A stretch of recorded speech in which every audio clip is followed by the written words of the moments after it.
Buenos días para todos y para todas.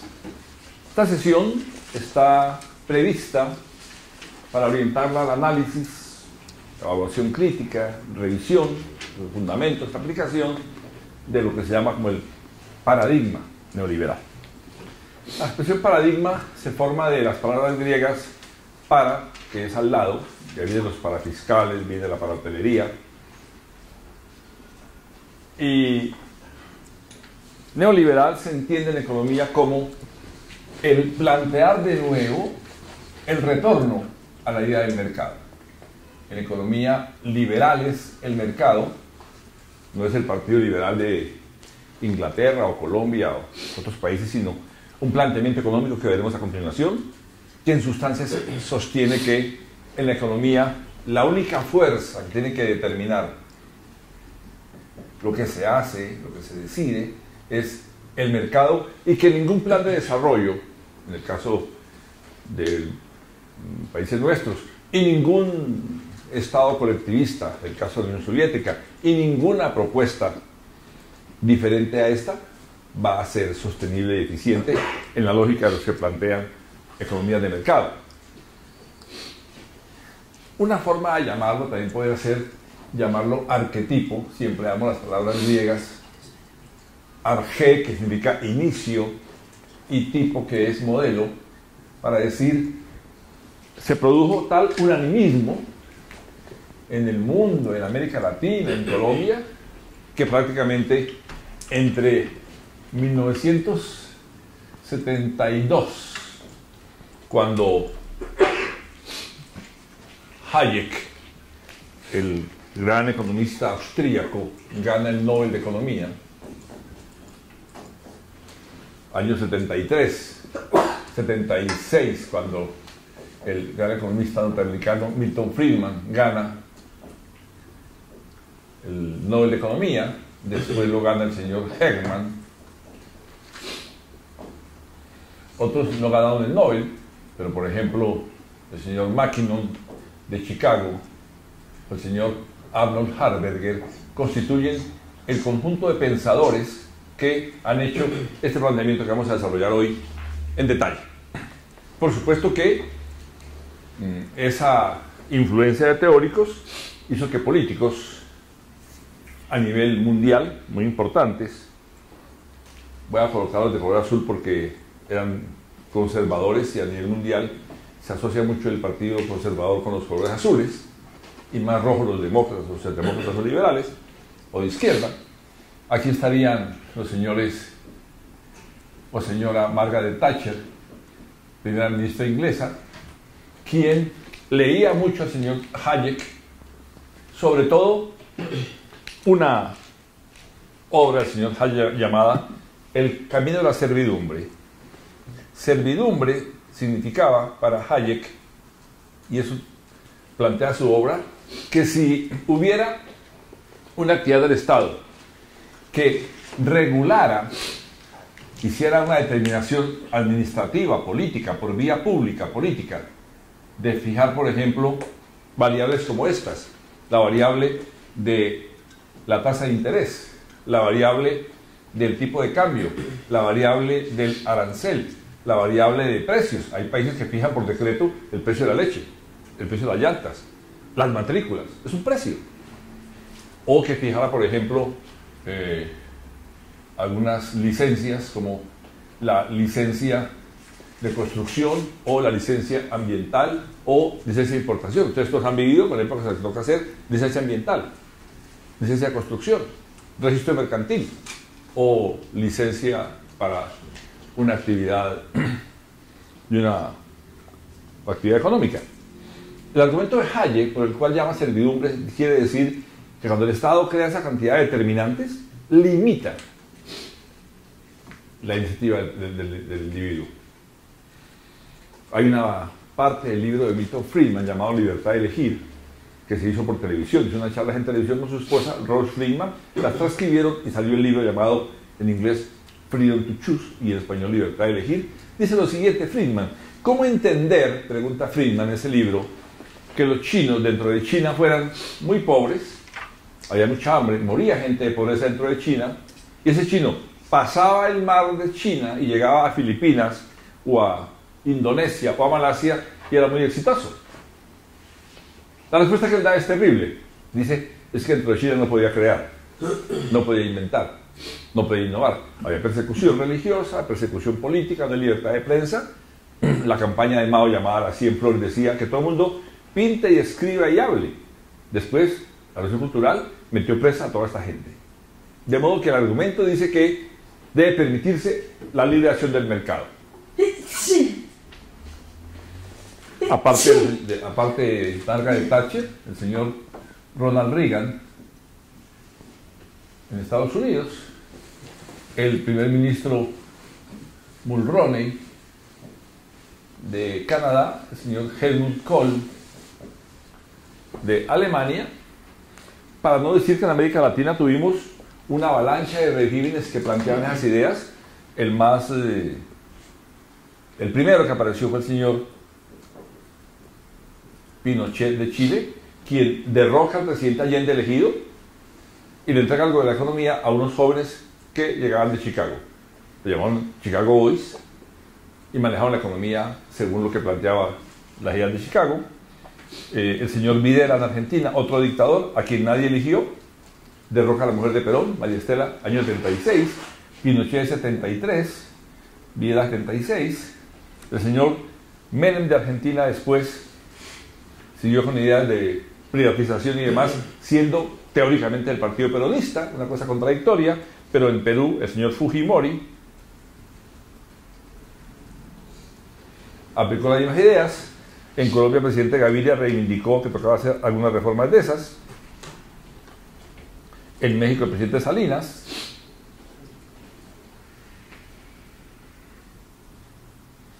Y podríamos decir que señores como el señor Macri hoy en día impulsan eso.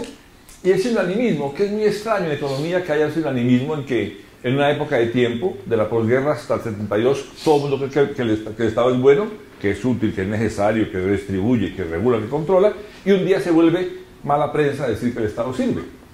Y se vuelve moda decir que es mejor dejar que el Estado cumpla esas funciones. Pues bien, se promulgó un consenso de Washington, lo redactó, lo escribió el señor John Williamson, director del Instituto de Estudios Estados Unidos, Estudios Internacionales. John Williamson redacta esos principios reuniendo un consenso entre el Banco Mundial, el FMI y unos intelectuales o más bien líderes económicos de América Latina. Estuvo el señor Kuczynski de Perú, estuvo allí, estuvo el señor Homer de Colombia, estuvo allí. Era una reunión de consenso entre instituciones de Washington y personalidades, pero para nada una consulta ni con las academias ni con todos los países de América Latina. Fue un acuerdo que formuló una serie de principios, más bien de recomendaciones, acerca de la privatización, acerca de la apertura económica, acerca de la austeridad fiscal, acerca del equilibrio macroeconómico. De modo que introduzcamos el tema diciendo que entre la llegada del señor Hayek al Nobel de Economía, 72, hasta la llegada de Clinton, año 90, hay, digamos, 20 años, casi 18 años, en los cuales esto era como un dogma revelado. Era como una verdad de fe. Por eso uso el triángulo, que simboliza una pirámide, porque en muchas religiones el triángulo es símbolo de divinidad. Si es para los cristianos sería el Padre, Hijo y Espíritu. Para un hindú sería Vishnu, Brahma y Shiva. Muchas gente usan, por ejemplo, los masones, según el libro de Dan Brown, uno ve el billete del dólar, es un triángulo, y una pirámide, y un ojo, toda una simbología religiosa, escatológica. Esta gente cree que eso es verdad revelada. Hubo un presidente colombiano, bastante poco afortunado en su gestión, quien dijo un día que estaban al lado reunidos los cepalinos, y lo llamó dinosaurios. Llamó el señor Pastrana, Andrés, dinosaurios al presidente Carlos Lleras Restrepo, que fue un presidente bastante modernizante en su época 66-70. Pero eso pasó de moda a la época de la CEPAL, entonces se consideraba que era una cosa, digamos, arqueológica aplicar sus políticas. Ese triángulo quiere significar que esta idea se va a proyectar en todas las áreas de la economía hacia diversos mercados o sectores que, vamos a decir, van a ser el sector externo, el sector público, el ámbito de la moneda,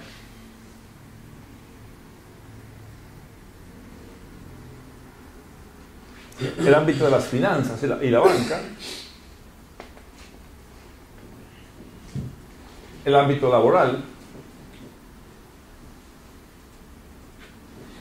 Y si decimos que esta idea simple y a la vez compleja del mercado va a impactar todo, es que el sector externo, la actividad pública, el manejo de la moneda, el manejo de las finanzas y la parte laboral se va a delegar no en un plan de desarrollo, ni una superintendencia, ni un regulador, sino en que el mercado lo va a hacer bien.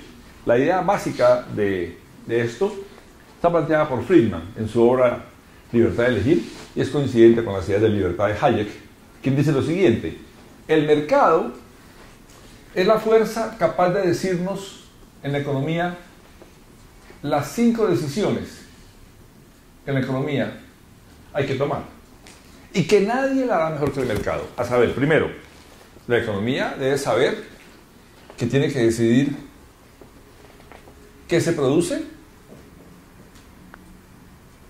y dónde se produce. Y por supuesto, nadie recomendaría producir helados en Alaska, donde todo está helado. Igualmente, nadie recomendaría hacer ruanas y abrigos en Barranquilla, en Girardot o en la India, donde hay 40 grados de temperatura. Hacer ruanas en Barranquilla, por supuesto, será pérdida de recursos, como sería pérdida de recursos fabricar helados en Alaska. Pero aparte de eso, dice Friedman, el tipo de producto está determinado por el mercado. Uno se pregunta, ¿por qué a los americanos, los estadounidenses, les encanta tanto los carros largos, grandes, las limusinas? Yo llegué a Nueva York hace 40 años y pedí un taxi, llegó un carro como de 15 metros de largo. Yo pensé que era un matrimonio, un sepelio, ¿no? Yo iba para el aeropuerto, era un taxi. Obviamente, consumo brutal de gasolina.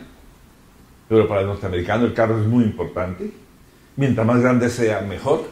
Y lo cambia cada 6 meses. Y pasa de los Cadillac a los Hummer. Y necesita que se simbolice su estatus en el carro, aunque no tenga vivienda, ni estatus migratorio, ni empleo, pero un carro se va a tener y lo va a cambiar cada que pueda. Uno se pregunta, ¿y por qué esos carros tan grandes?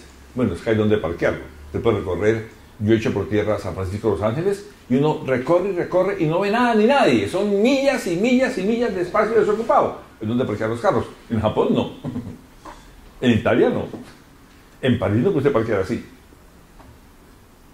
En Japón cada ciudadano puede vivir en 4 metros cuadrados. Son 140 millones para vivir en 300.000 kilómetros cuadrados. Alguien vio en Google o en televisión las hoteles cápsula, que es como una bóveda de un cementerio, y ahí toca vivir. Ahí no hay ducha, nada, se baña afuera. En Italia uno va por la Mediterráneo italiano, son pueblitos amontonados, diminutos, montados una casa de la otra. Yo llegué a Francia hace 40 años, cuando vi la gente parqueaba su auto, intentaba tocar de adelante, tocaba el de atrás, tocaba adelante, hasta que se parqueaba. Entonces, imagínense, en Colombia usted hace eso al carro de al lado, pues tiene un problema con el vecino, porque no hay espacio. En Estados Unidos hay espacio, hay carbón abundante, había acero abundante, y la gasolina la regalaba el Shah de Irán a $2 el barril, de modo que con gasolina barata, con abundante carbón, con abundante acero, con espacio disponible, pero sobre todo con gente de alta estatura, el carro tenía que ser grande. Usted se imagina a Shaquille O'Neal, o Kobe Bryant, o Michael Jordan, O LeBron James subiendo a un zapatico de Kia. ¿Creen que cabría en un zapatico de la Hyundai? No, ni una pierna de Shaquille O'Neal cabe en un zapatico. Y póngalo al revés. Ponga a un joven coreano de la Samsung o al señor Mitsubishi japonés a manejar el carro de Michael Jordan a ver si alcanza los pedales. Pues no.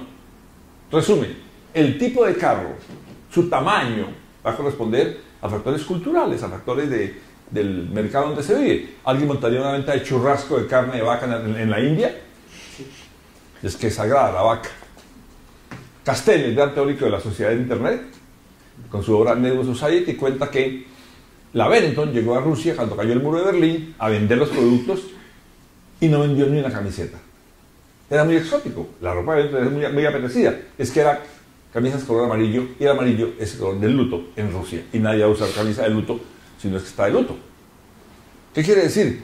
Ahí no importa el tamaño, ni siquiera el costo, ni la belleza, ni la calidad. Es que el color es de luto y no lo voy a utilizar. Sumemos el factor territorio, combustible, acero y carbón, estatura de las personas, espacio para decir, hagamos carros grandes en Estados Unidos, lo cual no es muy rentable, ni muy sostenible, ni amigable con el ambiente, pero no podría haber los carros limusinas en Tokio. En cuarto lugar, dice Friedman, hay que definir el número de productos.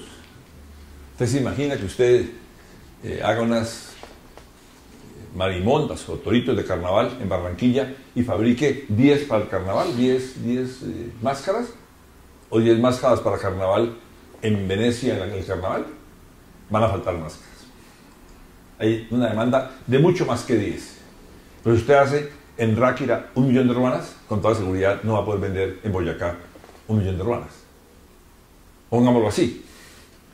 Es evidente que la cantidad de arroz que consume China continental con 1.300 millones es más grande que la cantidad de arroz que se requiere en Taiwán, así ambos sean raza Han y ambos hablen mandarín. ¿Por qué? Porque el tamaño del mercado depende del número de demandantes, su nivel de ingreso y su capacidad de consumo. Supongamos que hay gente que tiene buen ingreso japonés, pero son muy ahorradores, versus el gringo, que tiene un gran consumo y todo lo va a hacer con deuda, con tarjeta, crédito. Y no ahorra mucho, casi nada. Por último, dice Friedman una cosa muy importante, y es el tema de los precios. Antes se fijaban los precios. Colombia tuvo superintendencias que fijaban precios. Aún tenemos precios establecidos, por ejemplo, no puede subir matrículas universitarias de modo... Hay unos controles de matrículas. El Banco de República fija tasa de interés cada 15 días y tasas de descuento. Y fija el encaje de los bancos. Lo fija una autoridad. ¿Qué dice este modelo? Deje que las cosas ocurran y el precio te dirá si eso tiene o no tiene ese valor. Usted imagínese que apareciera en la entrada de esta universidad una venta de perros calientes que dijera de Luque hot dog a 30.000 pesos cada perro caliente.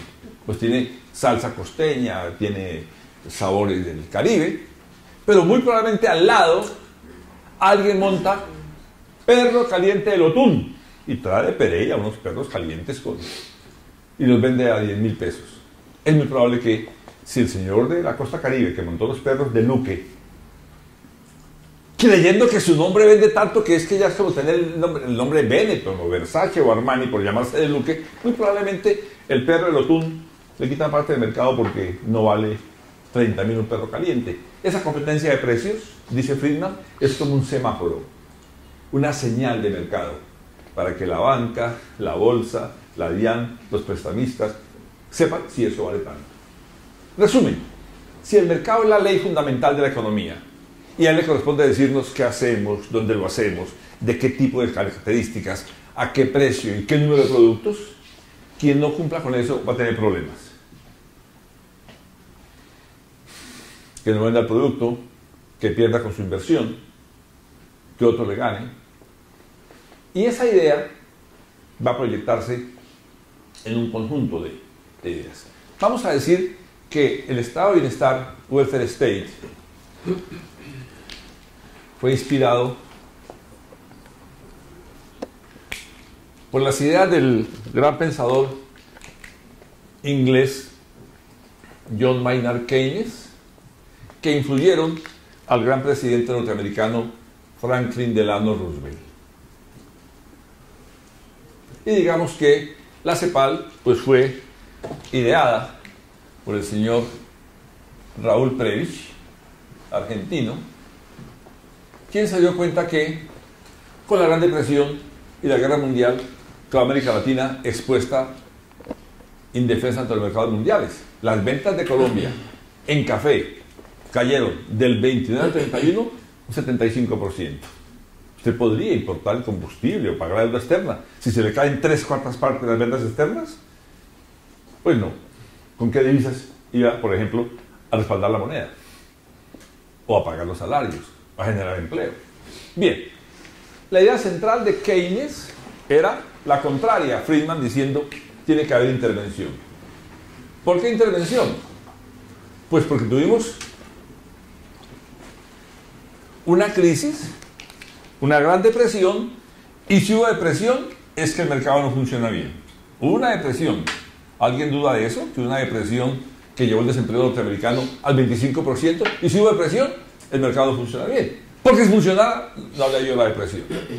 Y si ocurrió que el mercado no pudo regular eso, alguien tendrá que hacérnoslo. Y la única gente que podía hacerlo, pues era el Estado. ¿Cómo lo plantea Keynes? Bueno, por una parte,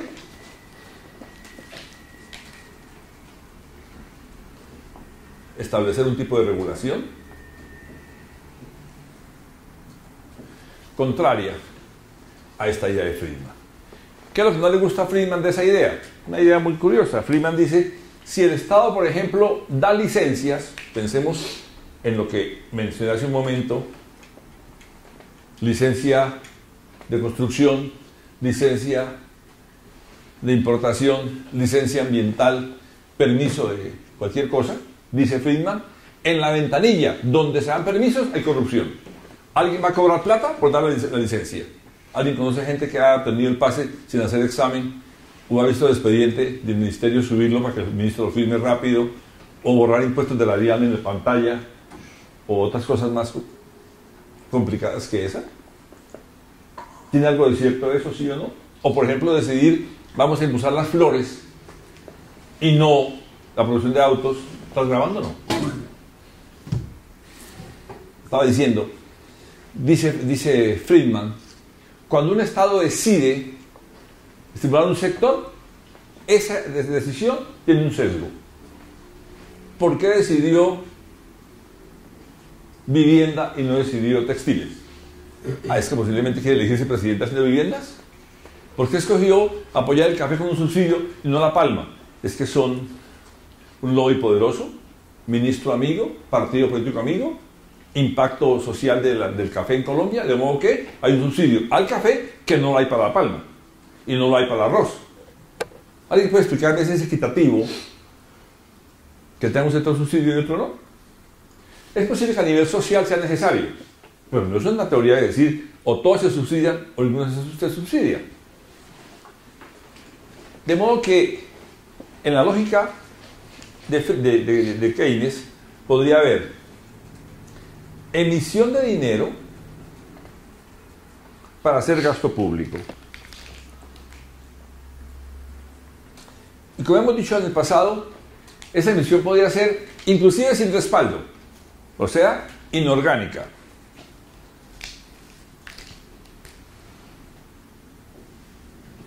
No tiene oro ni reservas atrás de respaldo. Y el gasto puede ser un gasto de tipo social, pensemos en subsidio alimenticio, subsidio de vivienda, o hacer obras públicas en la forma, digamos, metafórica, un poco vulgar que se usa, hacer huecos y tapar los huecos. El ejemplo histórico es enterrar un diamante, ponerse a buscarlo. O un ejemplo más crucial, es decir, hacer las vías a pico y pala aunque hubiera tractores. Ya hay tractores, Caterpillar norteamericano y Komatsu japonés, pero no lo use. Mejor use mano de obra en pico y pala para extender el empleo. Esas ideas de Keynes se hicieron en un contexto de gran depresión cuando había 25% de desempleo. Para Friedman eso no es una cosa razonable, porque va a producir unos efectos esa emisión inorgánica y gasto público va a producir en el campo de la moneda un aumento en los precios. El índice de precios al consumidor se disparó de tal forma que había una hiperinflación. Fue del 300 en la época de Alan García en Perú, del 500 en la época de Alfonsín en Argentina, del 600 con Sarney en Brasil y de 1.000.000 en Bolivia con Cine Suazo. ¿Ustedes creen que es sostenible hacer la contabilidad si todo vale millones y millones? ¿Qué tiempo gasta digitar las cifras 9 ceros para una bolsa de leche y para todo el mercado y para las cuentas nacionales?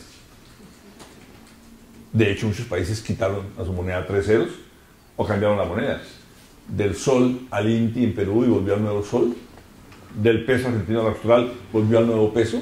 Del cruceiro al cruzado y luego al real. Del boliviano al peso boliviano, para no decir que se acabó el sucre en Ecuador y se acabó el colón salvadoreño. Sí había este problema.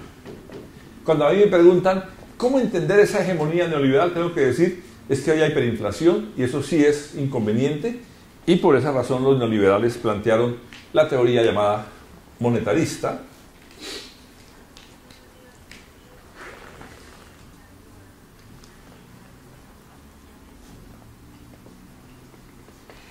teoría que buscaba explicar por una parte la causa de esa hiperinflación y buscaba resolver ese problema. La explicación de Friedman va a ser que la causa directa de este problema es el exceso de masa monetaria.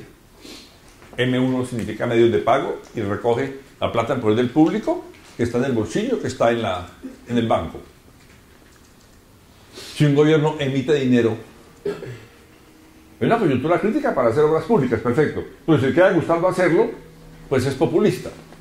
Un gobierno debe gastar lo que recauda, o bajar el gasto, o subir el recaudo, o gastar mejor. Lo que no puede es fabricar billetes de modo indefinido como si eso fuera riqueza. El billete no es riqueza. ¿Quiere comprobarlo? Coja un sucre del Ecuador y vaya y compre. ¿Qué va a comprar con el sucre? Igual que con la lira italiana, la peseta de España, el escudo portugués, el franco de Francia y el franco alemán. Pero no va a comprar nada. Es papel de museo. Inclusive si fuera un billete vigente, pensemos en el dólar o en el euro, usted no puede comerse el billete. ¿Podrá comprar bienes? Si hay bienes. En el desierto no hay agua, aunque tenga euros y dólares.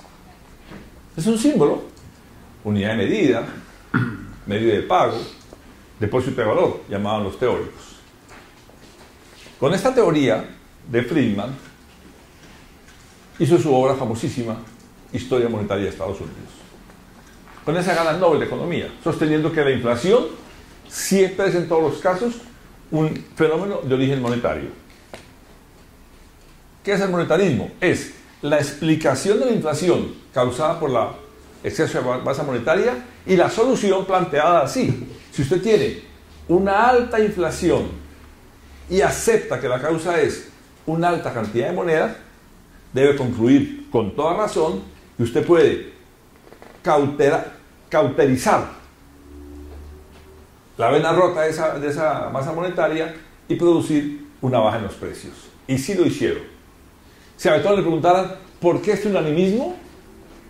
Tendría que decir porque había desborde monetario en casi toda América Latina, hay inflación en todo el mundo, causada por la alza del petróleo, causada por emisión monetaria inorgánica.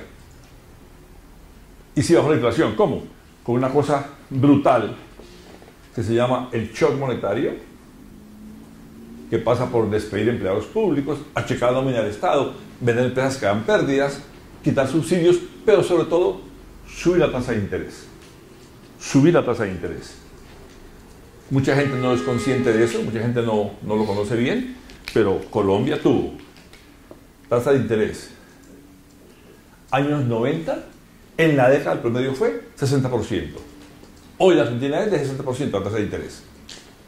Y en unos días en Colombia, en el 99 de septiembre fue del 90%, para defender la banda cambiaria, que al final igualmente se cayó. Primer capítulo entonces, este diagnóstico de exceso de moneda como causa explicativa de la inflación se corresponde una crítica a esta política de emitir dinero para generar empleo o hacer obras públicas o pagar consumos en épocas de crisis. De otra parte, pues la CEPAL se enfrentó a un problema, y es que había una realidad de atraso, de pobreza, una realidad de subdesarrollo en América Latina, y la explicación que da Previs es muy diferente a la de los pensadores norteamericanos y europeos de esa época, que decían, no, un país debe ahorrar, tecnificarse, invertir y se va a desarrollar. Previs dice, eso nunca va a pasar. Si nos quedamos sentados esperando, nos venimos produciendo café, banano, estaño de Bolivia, cobre de Chile, azúcar de Cuba, flores. Eso no va a pasar un desarrollo así. Y entonces sostiene que hay una desventaja en los precios en contra de nosotros. Hay una desventaja, dice Previs. Es una desventaja crónica y secular, porque aunque haya bonanza, la bonanza sube y después baja de vuelta. Esa desventaja en los precios mundiales nos impide superar este atraso. Entonces plantea, siguiendo a Keynes, que el Estado intervenga, y lo hace con ideas como las siguientes: que hubiera un proteccionismo que cierre el mercado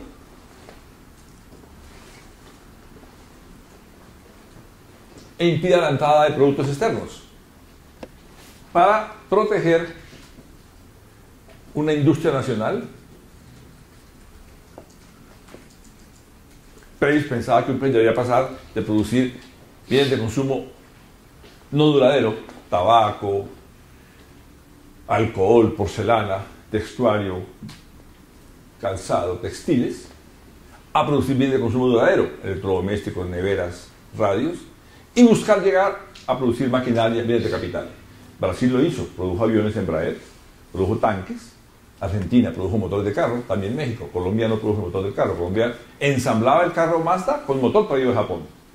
Ensambla todavía el Renault con motor traído de Francia y ensambla el Chevrolet con motor traído de Estados Unidos. Brasil fabrica motor de la Fiat. Brasil fabrica motor de Volkswagen. Pero eso implica que el Estado hace una política de subsidios. Subsidios en doble sentido. Un subsidio es darle crédito a una baja tasa de interés al industrial, llámese Banco de Desarrollo de Brasil. En Colombia hubo un banco de financiamiento para pymes llamado IFI, que después se convirtió en otra cosa y en otra cosa.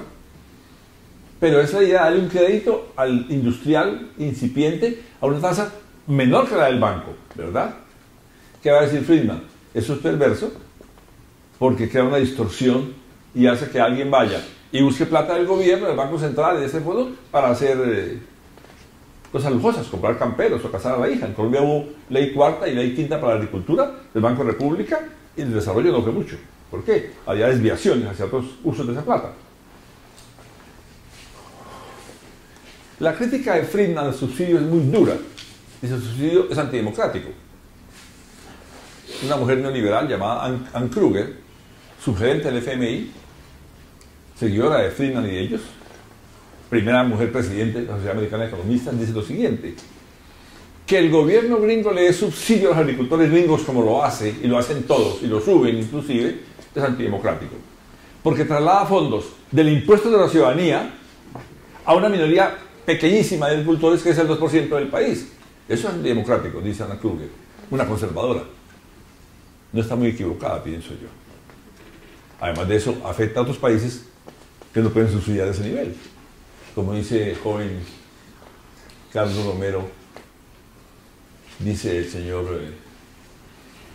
Stiglitz en su obra sobre la crisis financiera internacional, los países ricos rescatan los bancos. ¿Puede un país pobre, con poco presupuesto, hacer esos rescates? En segundo lugar, si el país rico rescata su banco, ahonda la asimetría que ya existía y propone un fondo con parte de los rescates para apoyar a los países pobres. ¿quién se decía, quién descarta si no? El video Inside Job, el mejor video del Oscar de la Academia en 2011, sostiene que a la entidad AIG la rescataron, pero a Lehman Brothers no. Lo que dice el señor Paulson de esa época es que la razón era porque AIG era una aseguradora. Quebrarla, dejarla quebrar, en cascada afectaría a otras entidades aseguradas. Y que en cambio Lehman era un banco. Lo que dice el video no es cierto. Es que había vínculos, favoritismos, paisanaje, compadrazgo, amistad entre el señor Paulson y la AIG. Veamos un ejemplo. El señor Wolfowitz pasa de la Secretaría de Defensa de Estados Unidos de diseñar la invasión de Irak al Banco Mundial después. Antes de irse, diseña la invasión de Irak argumentando que había armas masivas de destrucción que nunca aparecieron. Que estaba Al Qaeda en Irak, nunca apareció, estaba en Pakistán.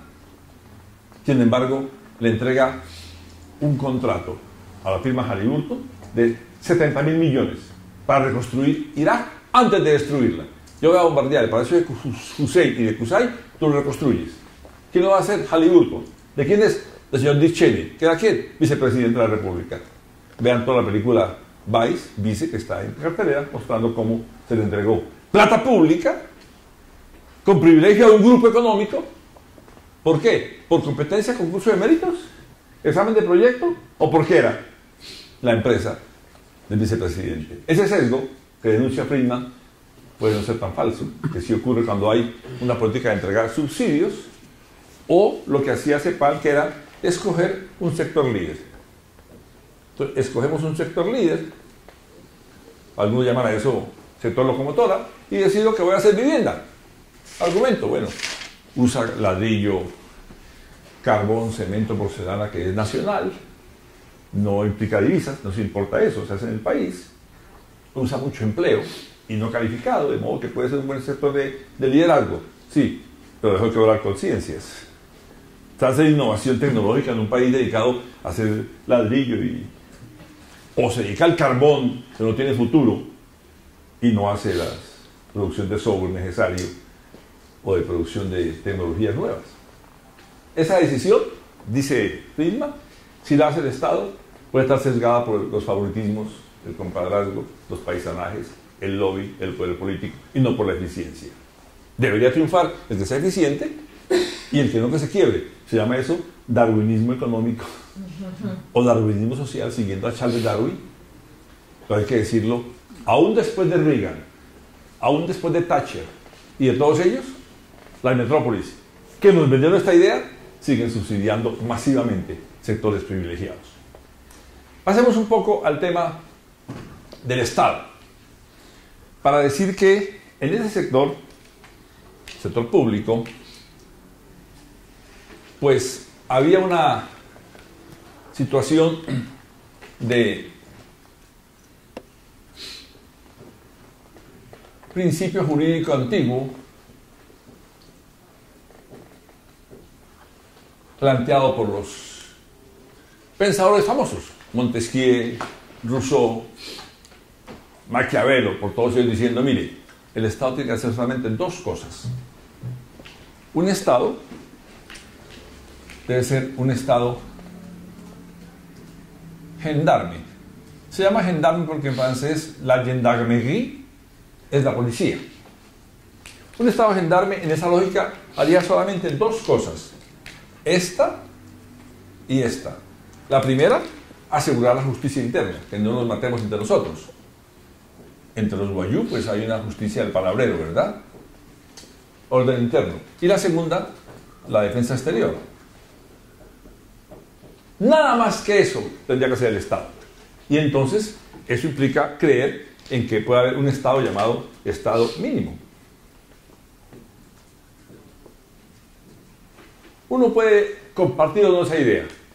Lo grave está en que, aunque la comparta, en ninguna parte del mundo el Estado se ha reducido en su tamaño. En ninguna parte del mundo el Estado se ha reducido en su tamaño. ¿Se ha vendido empresas públicas? Sí. ¿Se ha despedido empleados públicos? Sí. Pero no ha bajado los tributos. ¿Y se ha renunciado a empresas públicas y demás? No bajan los tributos. O ha aumentado la tributación y no ha mejorado la seguridad. O ha aumentado la tributación y la justicia es lenta y demora años y hay expedientes acumulados por millones. ¿Quién ha escuchado críticas sobre la mora judicial en volumen de expedientes no fallados? Uno podría pensar que el Estado debe tributar mejor, recaudar mejor o gastar menos. No. ¿Qué hace? Toma la plata del público, atiende un título llamado TES, lo captura y se gasta la plata. Todas las entidades públicas tienen que colocar sus ahorros en TES. Los fondos pensionales que acumulan unos ahorros del tamaño del PIB de Colombia están colocados en TES del Estado. Eso es productivo para el país. Cuando no hay túnel de la línea, ni las 4G, ni buena tecnología, ni innovación en las industrias. Frente a eso, Friedman levanta un principio que dice así: toda actividad económica que un particular quiera hacer, en todos los casos y siempre, el particular lo hará mejor que el Estado. El particular lo hará mejor que el Estado. La idea de Friedman explicada quiere decir que si uno tiene un animal, una vaca, un perro, su mascota, lo que sea, mira si ya comió para acostarla a dormir. La pone con llave al acostarse. La vacuna si es un animal. Yo tengo monitores míos que de una perrita le pintan las uñas y demás. La recogió por la calle, pero tiene su perrita. Si fuera una perra colectiva, le pasa ya el teléfono público. ¿Quién cuida un teléfono público? Pues es de todos, pero es de nadie. Y no lo va a cuidar nadie. Si eso es cierto, dice Friedman, el Estado no debe tener empresas públicas y debe privatizarlas.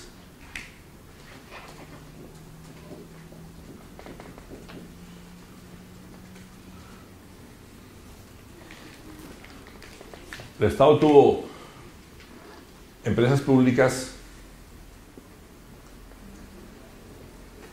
en toda América Latina y debo decir, Keynes nunca planteó que el Estado tuviera empresas públicas. Eso no es su tesis. CEPAL sí. ¿Con qué argumento? Suplir la ausencia de empresarios en sectores que se requieren. Pues bien, dice Friedman, las empresas públicas, Telefónica, por ejemplo, la energía, tienen tres problemas. Primero, un mal servicio. Santiago Montenegro ha publicado estos días en El Espectador diciendo: la ley de Colombia de Servicios Públicos del 92 ha sido buena. Antes el teléfono quedaba sin tono varios meses. Usted tiene hoy en día opciones telefónicas diferentes. No sé si en la salud se aplique también eso.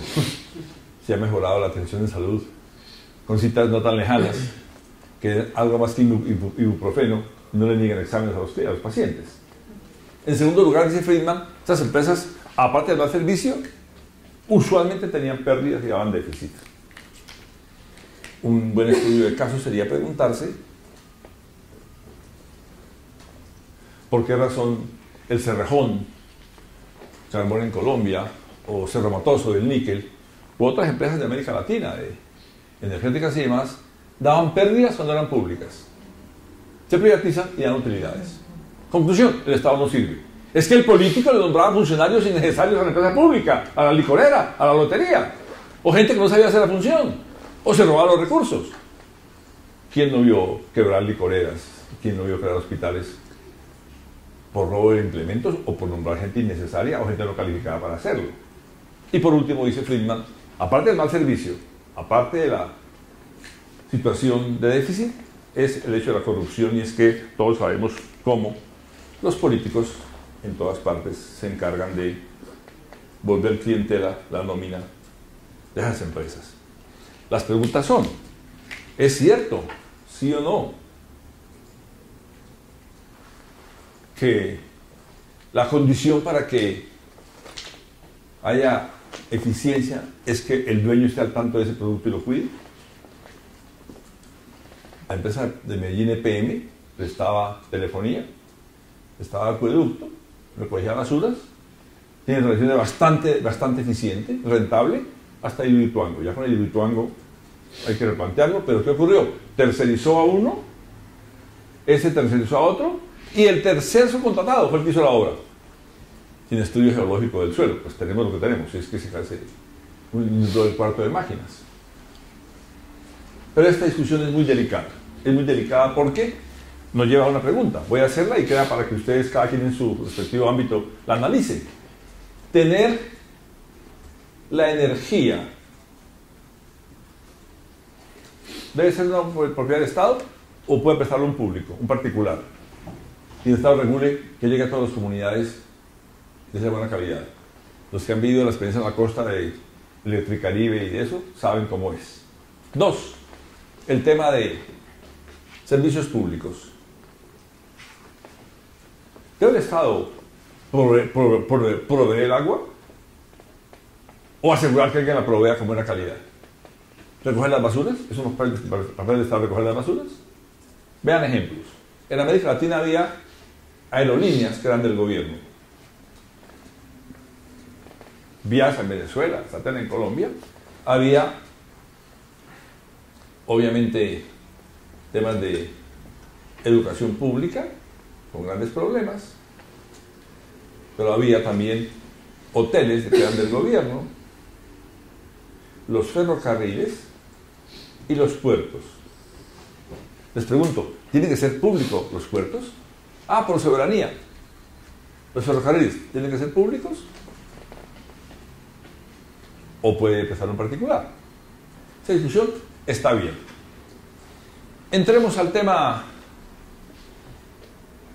del sector externo. Ya dijimos que Predis plantea que la economía esté protegida al exterior si se quiere tener la posibilidad de que una industria interna produzca y venda los carros. Colombia se lanzó a producir carros hace medio siglo y parecía un gran avance llegar a tener el carro colombiano, el carro nacional. Era el Renault, un escarabajo Renault 4, como el carro de Mafalda. Yo llego a Francia hace 40 años y me sorprendo que el Renault 4 es igualito, pero vale la mitad que en Colombia. Y para mí eso no es aceptable. Pregunto y me explican que es que en Colombia se venden tan pocos carros que debe ser caro para que sea rentable. En Francia venden más carros y por masa de producción que se vende, la tasa de ganancia es menor, pero la masa agregada sí se justifica. Pero aparte de eso, es que en Colombia importar el carro implicaba un impuesto de 135% de arancel para traer el carro. Uno pagaba el carro 2.3 veces el precio del carro y 1.3 precio del carro en arancel. Por ejemplo, la Mazda hacía carros en Colombia y en el Ecuador, siendo ambos parte del grupo andino. Les pregunto, a nivel de escala de producción, ¿el mercado del Ecuador justifica una planta de carros para el Ecuador habiendo otro carro Mazda pasando de Ipiales para acá? Pues ya la Mazda se fue para Estados Unidos. ¿Qué encontró? Que podía producir el carro en México, dentro del tratado con Estados Unidos, beneficiarse de vender el carro en Estados Unidos vía el TLC con Estados Unidos y México, y enviar carros de México para acá, porque había un acuerdo de México con Colombia, llamado el acuerdo del G3, un TLC para traer carros de México, y se cerró más en Colombia, como acaba de cerrar Coltabaco hace pocas semanas.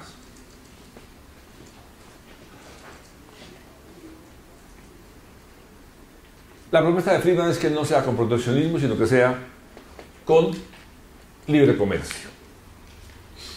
Y la razón por la cual usa ese principio de libre comercio es repitiendo una idea muy antigua de los clásicos, llamada la idea de la ventaja comparativa. La ventaja comparativa la anunció primero Adam Smith en sentido absoluto, después David Ricardo en sentido relativo, y dice así, es el ejemplo que da Ricardo: si Portugal hace buenas telas, si Portugal hace un buen vino por su clima mediterráneo, sus telas son de mala calidad, ¿qué sentido tiene que haga telas? Haga el vino, produzca el vino y con su producto compra las telas. Y si Inglaterra hace buenas telas, porque en Liverpool y Manchester ya había telares, y su vino es malo porque es muy frío en Inglaterra para la uva, ¿qué sentido tiene hacer un vino malo cuando puede hacer telas buenas y pagar el vino a quien lo hace bueno y barato? Eso lo dijo Ricardo hace 150 años. 200 años. Pues bien, estos días todavía los camiones con vino de Portugal llegan a Europa y son volcados y derramados porque es más barato que el vino francés todavía hoy, después de Ricardo, y han pasado 210 años después de Ricardo. Eso es muy bonito, sí, si no hubiera cuotas. Y es que a nivel comercial, a nivel del comercio mundial,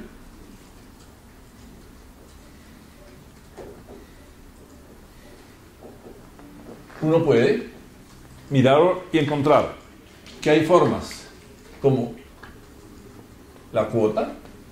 Dice que Colombia tuvo cuota al banano en Europa hasta hace 10 años. Cuota a los textiles hasta hace 10 años. Cuota al café, que queremos que haga buena y la defendemos, se eliminó, pero hubo cuota medio siglo. ¿Quién no sabe que hoy en día hay subsidios cuantiosísimos a agricultores de Australia, Canadá, Estados Unidos y Europa? ¿Quién no sabe que hay formas neoproteccionistas? Por ejemplo, sanitarias, por ejemplo, fitosanitarias, por ejemplo, ambientales, por ejemplo, sociales, que yo comparto muchas de ellas. Por ejemplo, no comparto que se exporte un producto hecho con trabajo infantil. No comparto que se exporte un producto en una mujer fue pagada con menos salario que el hombre. No comparto que se exporte empacado en plástico. No comparto que se exporte deforestando sin reforestar. Entonces a uno le dicen, no te compro porque tuviste mosca al Mediterráneo en la fruta, o cigatoca en el banano, o bacaloca en la carne, o aptosa para la vaca que produce leche, y sumas todo esto, es posible que no te compren. Argumentando cosas que son en teoría legítimas, se aplica, por ejemplo, demorando un producto en la aduana, y la flor en la aduana a los 10 días ya no es flor, se marchitó. Hay proteccionismo, aunque se promulgue el libre comercio. ¿Qué decía Ricardo? Que hubiera una división internacional del trabajo. Yo estuve en India hace pocos meses, hay unas fotos que voy a agregarle a este video. En una de ellas, Gandhi marcha con los hombres de la India hacia el mar y recogen agua del mar en una vasija y la ponen al sol para evaporar. Y les queda sal en la vasija, como el indígena Wayuu de Manauri y de Uribia. Ponían preso a Gandhi por hacer eso. Y eso ocurrió casi cuando yo nací, en 1947, siglo y medio después de que Ricardo dijo que hubiera ventajas comparativas. Castigaban a Gandhi por el delito de hilar su algodón para hacer su vestido y evaporar agua del mar para tener sal. Tenía que enviar el algodón a Inglaterra y después comprar la tela. Él se negó a eso, se negó a pagar el impuesto, hizo ayuno, Inglaterra perdió y tuvo que irse de la India. Cuando yo oigo lo del Brexit del señor Johnson hablando de la grandeza del imperio, ¿está refiriendo a eso? ¿A poner preso a Gandhi porque hilaba el algodón o evaporaba el agua del mar para tener sal? ¿Es el imperio el que se enorgullece al cual quiere volver? Para aplicar esto, obviamente se llegó a la propuesta de la apertura económica.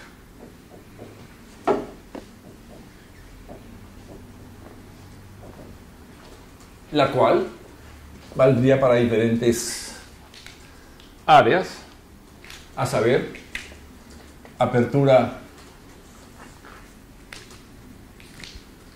en el segmento de los bienes, de los servicios, de los capitales y del manejo de cambio. Vamos a decir, cambios en el comercio de bienes. Se hicieron cosas como estas. Una caída notable del arancel que bajó en Colombia del 42% en el año 90 a 8% promedio que es hoy. Hay quienes creen que aún no estamos muy abiertos, que aún hay protección, que hay que abrir más todavía, o que hay bajo arancel y otras medidas aduaneras que no funcionan bien, o logísticas o portuarias, sanitarias, por ejemplo. Muchos trámites separados. En segundo lugar, existía en América Latina un sistema llamado las cuotas. Un número de carros se pueden importar por año y nada más. Y existía un sistema de cupo y era cuántos dólares se podían usar por mes para importar cupo de divisas, porque había muy pocas divisas. La apertura eliminó las cuotas y eliminó los cupos. También había un sistema llamado la licencia de importación. La licencia de importación quería decir que usted pedía permiso. Podían dárselo o negárselo. Podía demorarse. Podía haber corrupción para conseguirlo. ¿Qué dice Friedman? Los permisos, dije atrás, son perversos, son licencias abusivas porque alguien cobra por concederla. De modo que se eliminó la licencia de importación. La consecuencia de esto es que el país tuvo una apertura económica y la lógica que tenía este modelo decía así: si usted logra bajar el arancel, el costo de la importación va a bajar. Un arancel de 4%, de 8% y no de 40%, el costo de importar es menor. Pero claro, si usted hace eso, entonces la cantidad que va a importar puede aumentar y podrá traer más máquinas. Si trae más máquinas, su productividad debería aumentar, su competitividad debería aumentar, y entonces la expectativa de que hubiera una mayor cantidad de importaciones de maquinaria con aumento de la productividad y la competitividad nos condujera, nos llevara esa situación a tener más exportaciones, más nivel de reservas internacionales, lo cual sería bueno para pago de deuda externa, inversión tecnológica, pero ocurre que eso, al parecer, no siempre ha ocurrido así. ¿Qué pasa?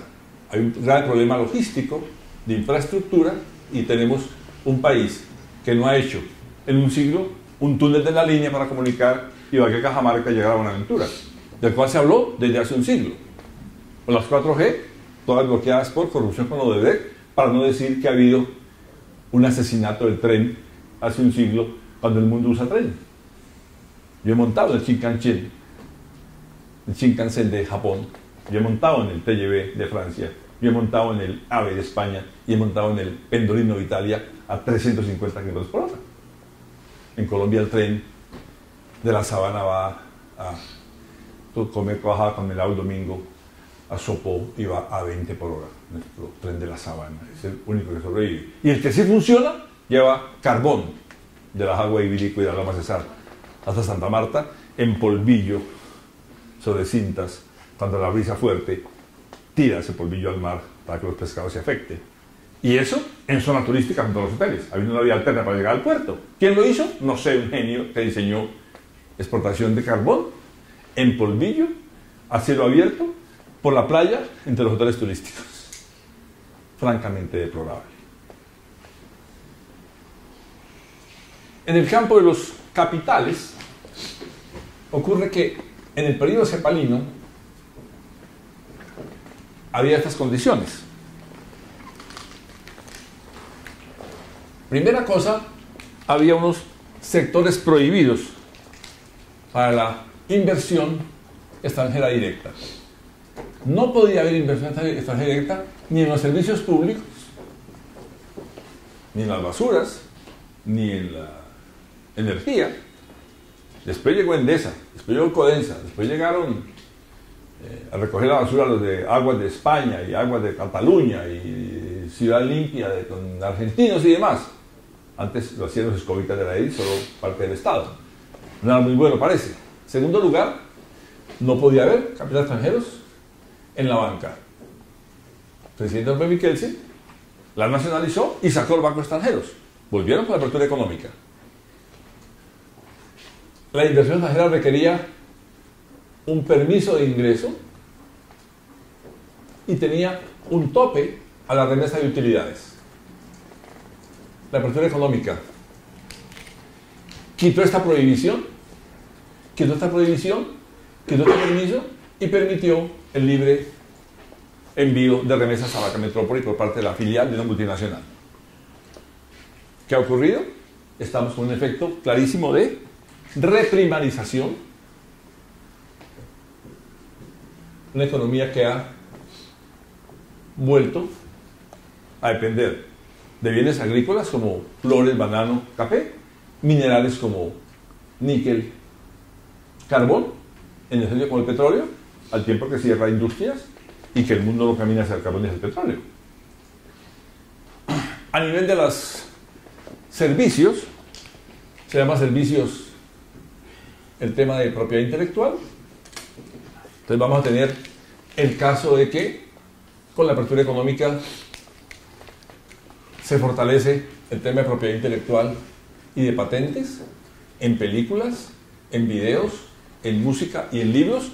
Nadie va a fotocopiar un libro, la copiar un video sin pagar porque tiene problemas de demanda de propiedad intelectual. Y hay que decirlo, en la OMC, cuando era GATT, la ronda de Uruguay del GATT impuso el tema de propiedad intelectual. Se llegó al acuerdo llamado TRIPS, Trade Related Intellectual Property Services, o acuerdo de propiedad intelectual vinculada al comercio, que nos obliga a pagar por medicamentos, cifras tan caras que según Fede Desarrollo es 800% más caro el medicamento en Colombia que en un país vecino. Pero no desmontaron los subsidios agrícolas, de eso sin hablar. Y por último está la modificación en el campo cambiario. En el campo cambiario hubo unos cambios muy fuertes que explicaremos a continuación. El pasado diciembre murió el exministro colombiano Abdón Espinosa Valderrama. Abdón Espinosa Valderrama fue el ministro del presidente Carlos Lleras, año 67, hizo el decreto ley 444. Se llamó de control de cambios. Vamos a comparar ese decreto de control de cambios de el ministro Abdón con lo que pasa hoy en día. Hoy en día tenemos la apertura económica, que fue la libertad cambiaria. Se hizo la libertad cambiaria y esa libertad cambiaria pues ha implicado profundas modificaciones en los siguientes aspectos. Del 67 hasta el 91, esto cambia del 91 y está vigente hasta hoy, ocurría que los ingresos generados por la exportación, los ingresos de exportación, todos tenían que ser reintegrados al país. Dejarlo fuera era una infracción cambiaria, no daba cárcel, pero daba multa. Si encontraron cuentas en Suiza con plata colombianos, era contrabando, porque la venta legal tocaba reintegrarla al país. En cambio, hoy en día, no todas las exportaciones tienen que reintegrarse. En segundo lugar, los giros al exterior, pensemos en pagos de deuda externa, pensemos en importaciones, pensemos en plata para los turistas que viajan, pensemos en servicios de software y demás. Pues en el pasado esos giros requerían autorización. Yo fui a estudiar al exterior, año 84, y tuve que pedir al banco de las divisas, depositar los pesos, dejar un depósito guardado equivalente al doble del precio del dólar por 2 años hasta que volviera, más 2 meses sin intereses, para disuadir a la gente de buscar divisas porque no había divisas. Era el cuello de botella permanente de la falta de divisas porque vendíamos solo café, bajaba el precio. Hoy en día tenemos divisas de otros orígenes, lícitos e ilícitos más abundantes, pero hoy en día los giros no requieren permiso. Si usted va a sacar del país $10.000, solo informa, pero puede sacarlos, informa. Antes se los incautaban y a uno le requisaban. Como cierto alumno dice que a Beethoven se le quitan la correa, podría perder su ahorro porque ya eso no es una cosa segura, el transporte de dinero al exterior. En tercer lugar,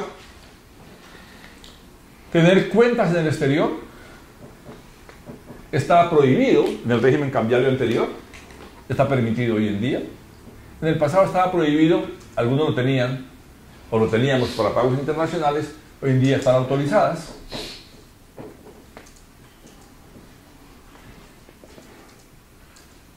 La compra-venta de divisas, ese negocio de comprar divisas era público, solo el gobierno compraba y vendía divisas. Y la diferencia entre vender la divisa por 2.900 pesos a la casa de cambios y comprarla en 3.100 genera una diferencia de 200 pesos que aplicada a 50.000 millones de dólares al año del país, si es un negocio grande, y era un negocio público antes para hacer escuelas y hospitales, hoy es privado.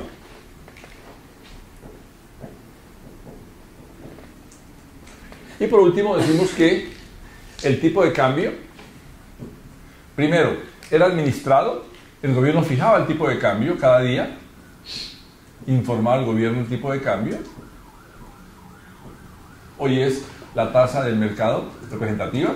Pero en segundo lugar, había una devaluación día a día. Esa devaluación día a día hacía que el dólar valiera cada día unos pesos más.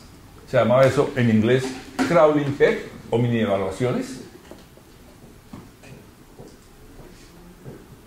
Porque crawl es gatear o deslizarse y peg es pegado al dólar. Hoy en día tenemos, el dólar puede subir o bajar.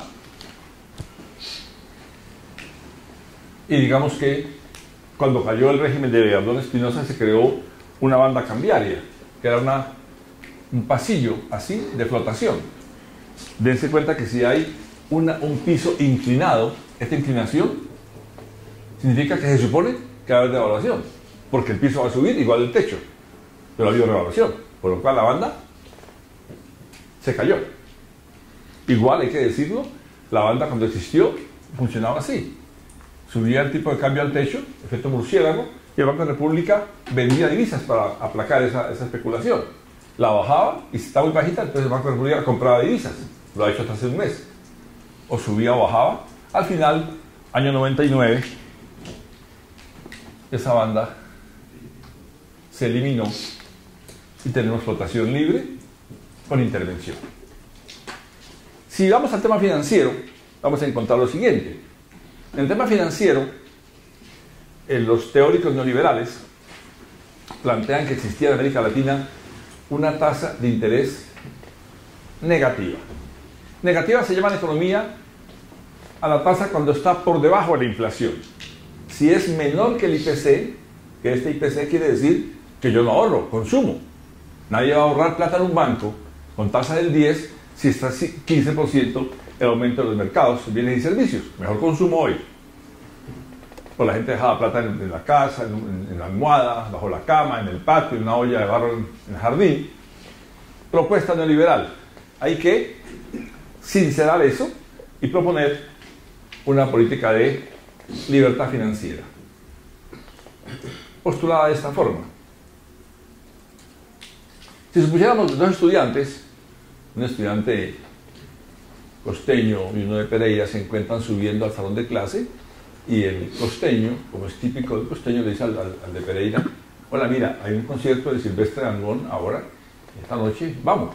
Y le dice el de Pereira: hay clase con Beethoven, Beethoven hace examen siempre, la última clase yo mejor me voy a clase. Y el costeño le dice: entonces présteme plata. Y le presta plata el amigo de Pereira al costeño. El costeño es parrandero, pero es honrado, él paga su plata puntual en diciembre y le paga la plata igual. Le pregunto, cuando ese joven de Pereira, con la plata que le pagó el costeño, vaya a comprar en el mercado, ¿comprará igual, menos o más que antes? Menos. ¿Qué tanto menos? La inflación. ¿Por qué hubo inflación? A la semana siguiente van para clase, se encuentran de nuevo y le dice el costeño al pereirano: ¿sabe? Viene Madonna a Medellín, va a cantar con Maluma, que es un dueto pues, del mismo nivel de importancia en la historia de la música mundial. Présteme el dinero. Y le dice el amigo de Pereira: tú me engañaste, te presté 1.000 pesos, me diste 1.000 pesos, pero fui a comprar y todo estaba más caro. Si me paga la inflación, yo te presto plata. Se queda pensando el costeño y dice: sí, tienes razón, te pago la inflación. Y se la paga. Al siguiente año se encuentra y dice otra vez el costeño al pereirano: ¿me prestas? Es que viene a Bogotá Lady Gaga. una gran señora, una gran cantante. Se viste muy bien, es muy ecuánime en su comportamiento. Y le dice el costeño, yo te pago la plata y la inflación. Y dice el pereirano, no, tú consumiste con mi plata y yo no consumí. Aunque me pague la inflación en diciembre, yo no consumí 10 meses. Me abstuve de consumir, págame un premio y yo le presto. Se llama en economía eso el premio a la abstinencia. El costeño dice, ¿sabe qué? Tú tienes razón. Tenemos ya un componente, es la inflación, otro es el premio a la abstinencia. Pero ocurre que no se conocen el costeño y el pereirano. No se conocen. La plata que el pereirano ahorra, la entrega como ahorro a una entidad que hace captación de ese ahorro a una tasa de interés bajísima, llamada tasa de interés pasiva mínima, y es el Romero Silgado Speculation Bank Trust and Company, se llama esa entidad. Es un Romero Speculation Bank Trust and, es un banco especulativo quien capta ahorro del pereirano y le presta al costeño para irse a ver a Maluma con Madonna en Medellín a través de crédito. Obviamente el banco es una entidad rentable, es un negocio que requiere una ganancia y es la diferencia entre esta tasa menor, esta tasa mayor, tasa de colocación, ese margen es el margen bancario del banco. Resumen, el concepto de libertad financiera neoliberal implica varias cosas. Uno, libertad de abrir y crear bancos o entidades que captan. Hay pirámides en Estados Unidos. El señor Madoff tumbó un poco de gente. Su segundo era un colombiano. Pirámides en Bogotá, métodos Ponzi, junto a eso métodos de gota a gota o préstamos extrabancarios, frente a eso loterías ilegales, chances, juegos no registrados, junto a todo eso préstamos que pueden ser de 10% de interés al día en los mercados populares. Les pregunto, si la base de este préstamo es reconocer la inflación, ¿cómo era aquí la inflación en esa época? Alta, ¿verdad? Si la base de la inflación era alta, la suba tiene que ser mucho más alta. Tuvimos tasas de interés en América, Argentina, 200%. Y Colombia, un país estable y serio, fue solo de 90%. Cerramos esta presentación yendo al tema laboral. Aquí hay unos impactos grandes, por ejemplo, y es que al abrir la economía aumentó la transnacionalización. Todos han visto las firmas transnacionales, bancos de España, BBVA y demás, comprar nuestros bancos, o Philip Morris comprar. Hemos estado en presencia de un proceso de aumento severísimo de la desigualdad. Ha aprobado el señor Piketty para el mundo y para América Latina. Es igual, la desigualdad ha aumentado dramáticamente, ojo, y en el campo es absurdamente alta. En todo el campo de América Latina la desigualdad es profundamente alta. Hay un problema de informalidad aberrante, que puede ser la mitad del empleo de los países es un empleo informal. Usted pregúnteme quién va a financiar las pensiones, quién va a financiar la salud, si todos son informales.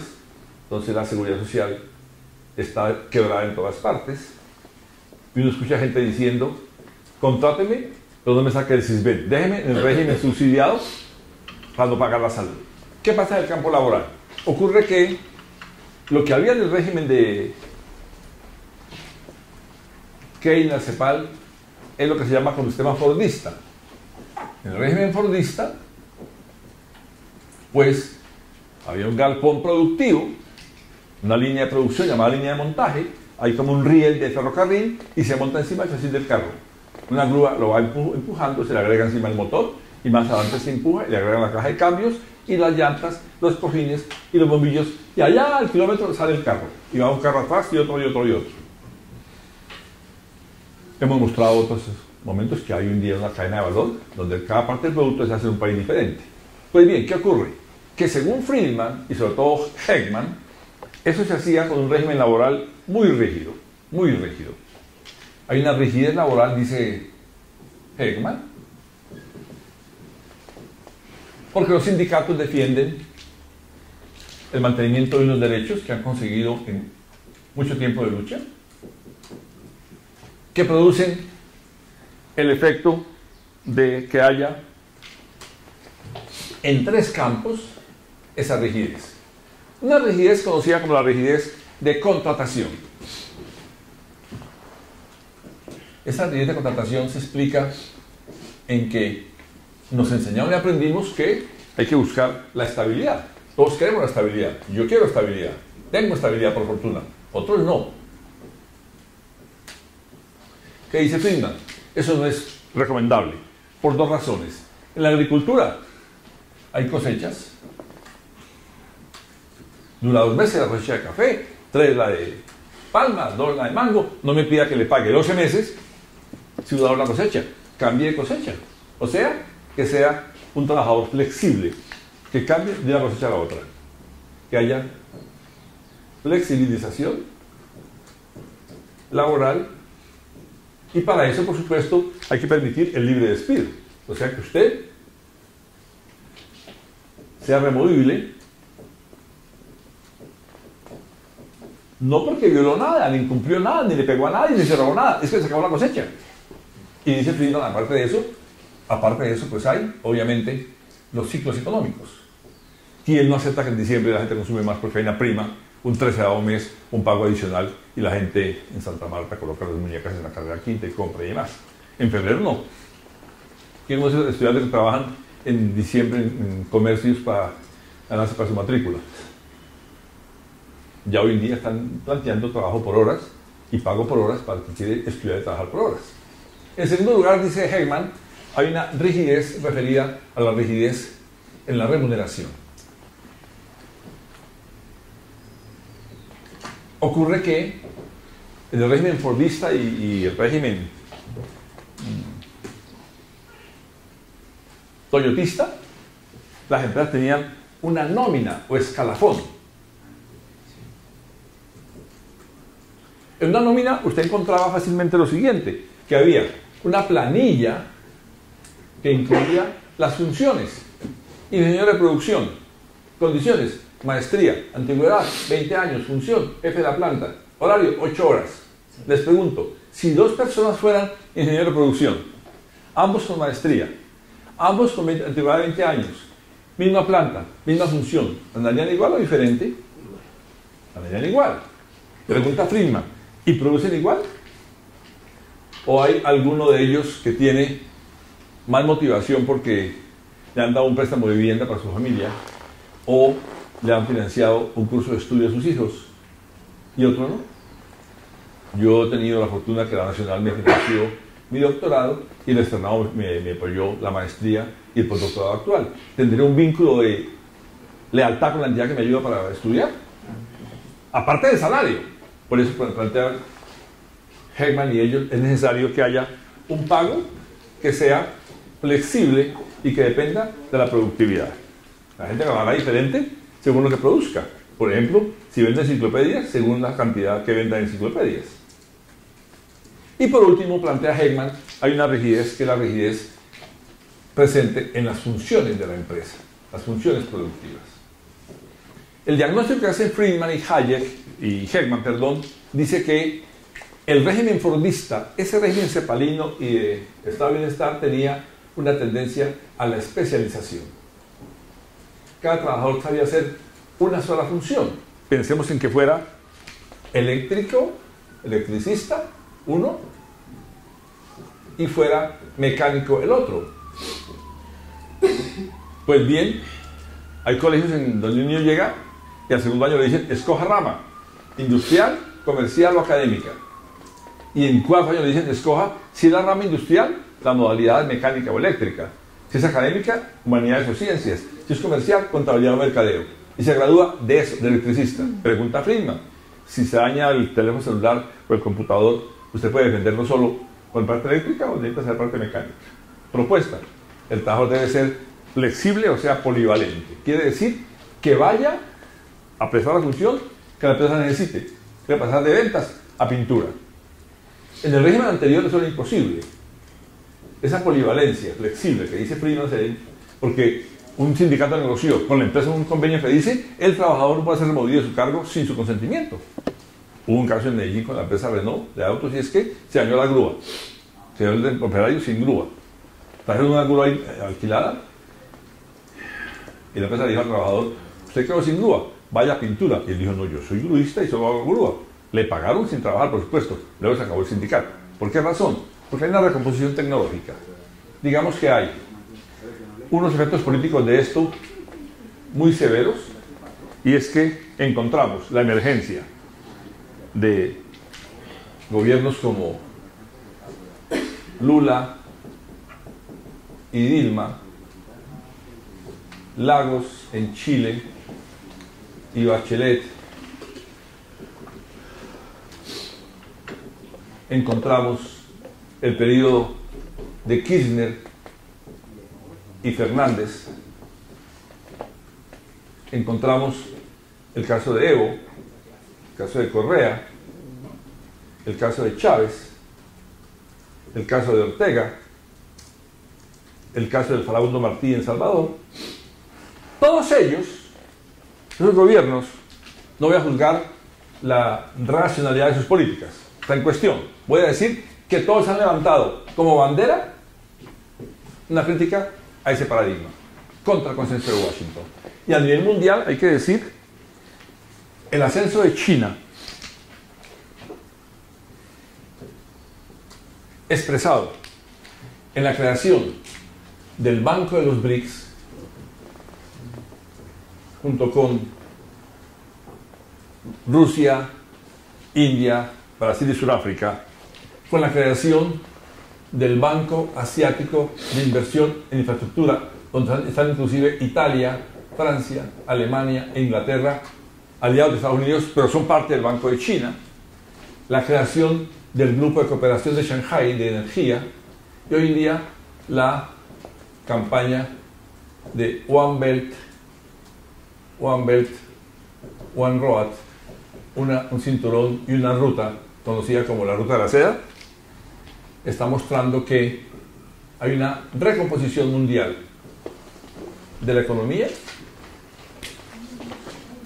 presente en la emergencia de China con su moneda propia, el yuan, llamada popularmente el renminbi,